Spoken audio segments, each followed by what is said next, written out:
Hey everybody, my name's Rands. I manage the content for the CCGhistory Twitter account. That's where we cover the history of trading card games and collectible card games, aka TCGs and CCGs. Today, I'm excited to announce that CCGhistory is moving to an entirely new medium, video.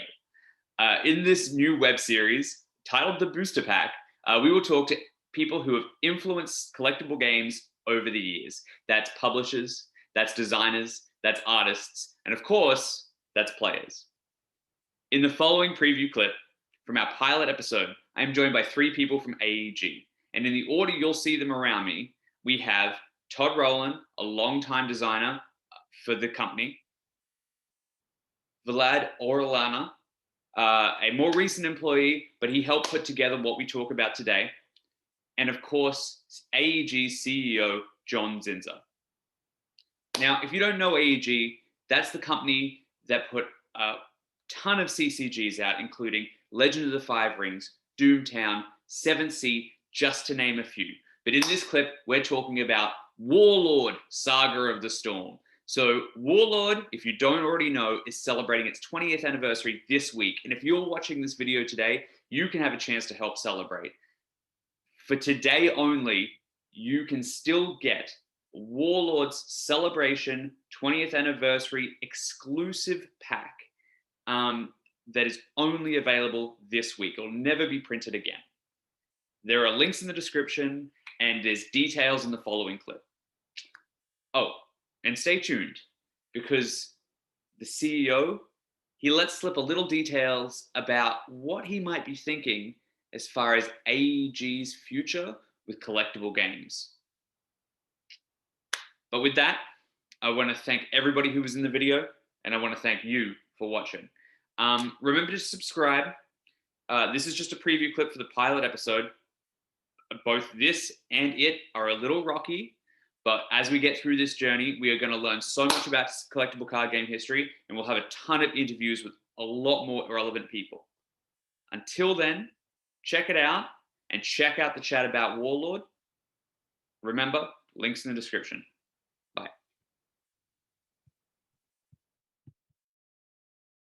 Why we're here. Warlord won't turn 20 ever again, so let's do that now. Let's talk about Warlord. So Warlord right now, I mean, I might not have this up by the time the campaign is done, which is really breaking my heart, but let's talk about Warlord. Todd, do you want to take what has happened with Warlord and what you guys are doing with it right now? So Warlord was another one of our CCGs that we published following L5R. It was the, as we described it, the game you already know how to play. It took the D20, at the time, 3rd edition D&D style mechanics into a fantasy card game. You would build it around a warlord. It might be a fighter, a cleric, a wizard, something like that. You'd have their underlings, and you would do this thing called the rank and file system, where you would have them fight, but ultimately you were trying to take out the other warlord. That's how you won the game. Take out the other player's warlord. Some warlords love to hang back and fight from the back and let their troops do the fighting. Some warlords, the barbarian ones, wanted to run right up to the front rank and start fighting themselves. They preferred it that way, just depending on what type of character they were. The game came out huge. Now, John will tell you, it was a massive sampling. I believe, John, you've quoted that there were 400,000 demo decks given away. Yeah, we gave away 400,000 demo. There you go. There's one sitting right here, still in the plastic. Indeed, and that's a good old Logan one right there, Free Kingdoms. So yeah, so a huge sampling effort. Warlord took off very, very big. Ran for 6 years, 5-6 years, I believe, of publishing. And 7, yeah. Yeah, and then we ended up retiring it, but it has been such a favorite of so many people in AEG over the years. It's a game that we still get nostalgic about.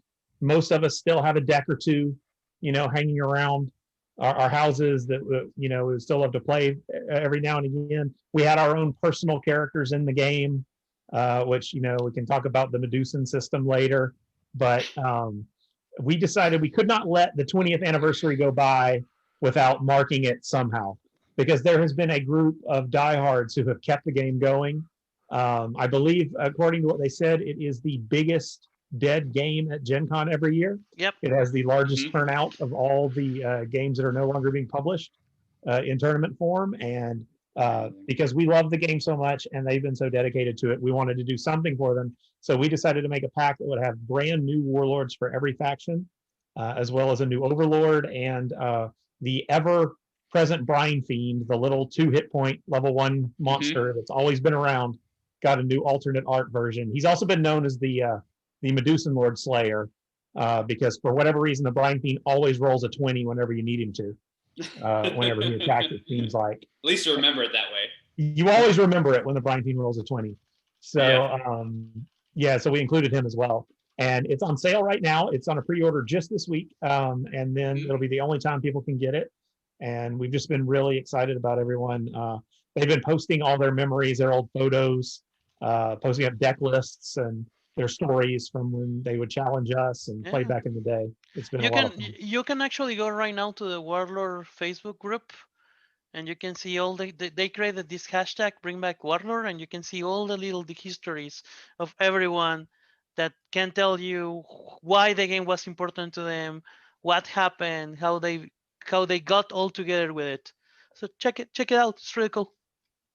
It's fantastic. I don't have a personal ton of history with Warlord, but seeing this passion from the fan group this last week, this last fortnight, since you guys announced this 20th anniversary set, has been absolutely elating. I played Warlord a whole bunch of times, and I was nostalgic for the handful of times that I have played it. I wanted to get out my D20 and roll it immediately. Right? I think it is probably... It's fantastic, and it's so simple. Like, I mean, there's literally a 2-page spread ad. I put it up on CCGhistory, the Twitter account for CCGhistory recently. You can go check it out. It's a 2-page ad, and basically you almost can tell how to play just from looking at it. If you've ever played an RPG, it is super simple. Now, unfortunately, the game is dead, despite the fact that it's got so much life it's living in the afterlife at the moment. And hopefully with this set and more things come around the corner. One of the biggest questions I put it to the community, the dead CCG community. I hate that term, but I put it to them. What was the biggest question they wanted me to ask in this interview? And they wanted to know, what is the future of Warlord? Hashtag bring Warlord back. Are you guys going to print on demand? I'm putting it to you for the 40 people who messaged me and said, this has got to happen. I need this in my life. So Warlord at the moment, if I get this up, is available. Go to alderacstore.com/card games. Again, I linked it on the CCG Twitter twice recently, and I'll go do it again tomorrow to check that out. But if not, visit the group. People will have copies available, and it's a super friendly community. There's also a way to play online. We won't get into that here. But it's 100% available to interact with. It's something so fun. If you've ever played Dungeons and Dragons, seeing those guys on Critical Role, this is the CCG version of that. Give it a go. That is my 100% recommendation. Thank you very much. Yes. I mean, it's not a spoiler for me to say that the chances of us of this excitement getting us to bring back Warlord. Anytime in the very near future is probably not going to happen. I've already gone to the Warlord community, and I was very clear with our 2 biggest Warlord fans, who are Todd and Vlad, that we are out of the. We used to say we were out of the CCG business, but I think we're out of the 2-player fighting game business right now. The differences between the way you have to market a 2-player fighting game and the way that you market, say, a board game that is just, people getting together and playing are unbelievably, it is pretty unbelievable, the difference in the company that you have to be in order to support a 2-player fighting game. You have to run events, and you have to have just everything about that business is very hands-on, very directly connected with the customers, a lot of organized play, a lot of, which if you don't do that, you don't have a community and you don't have players. Critical mass. You need to achieve some sort of critical mass. And we're all old now. I think that CCGs are sort of a young man's game. That's not to say that we won't do at least one more game in sort of honor of everything that we've accomplished, prior to becoming a board game company, which is the stuff that you cover. Our first love is two-player fighting games, CCGs, and I'm certainly don't think that we've made our last collectible trading card game, and I would never say never that Warlord isn't coming back, but I can say in the next 5 years that is that is very, very unlikely to happen. Although this has been an amazing week. It has been I have reconnected with old friends that I had lost when we got out of the CCG business, and met at the inn and swapping stories over beers and stuff. And who knows, as far as Warlord's concerned, what the future is. And we will always keep pushing for him to make something, so don't worry. Me and Todd, until we drive him crazy and fire us. I have a couple of questions from the community just in regards to that. There's three things that I'm going to try and be super quick. The first that is constantly coming up amongst a wave of fans is it possible to do what another game that people might have heard of, Vampire the Eternal Struggle, is doing at the moment, where they're utilizing a site like Drive-Thru Cards and putting out product as print on demand through a third-party company. Is that something that AEG would be interested in exploring with maybe Warlord? I understand that there are rights issues with art and stuff like that, possibly, but the fans are asking about that as being a possibility. Is that something you could think about? Yeah, you know what? Actually, we have gone down that rabbit hole before, and I think this might be an exclusive. A lot of the files that we had for Warlord don't exist anymore. We made Warlord back when technology was changing every year, and a lot of our old card files and art files and all of that stuff got stored on DAT tapes, and they don't exist anymore. Yeah. So the layouts were in Quark on DAT tapes and never got converted over. So even if we wanted to, it would be a massive undertaking to make it happen, and we would be doing scans of cards and stuff. And I don't want to do anything like that in a halfway manner, right? Like, I feel like I feel like that would be it would not be presenting Warlord in its best light, and giving it its greatest opportunity to achieve greatness once again. So there you go.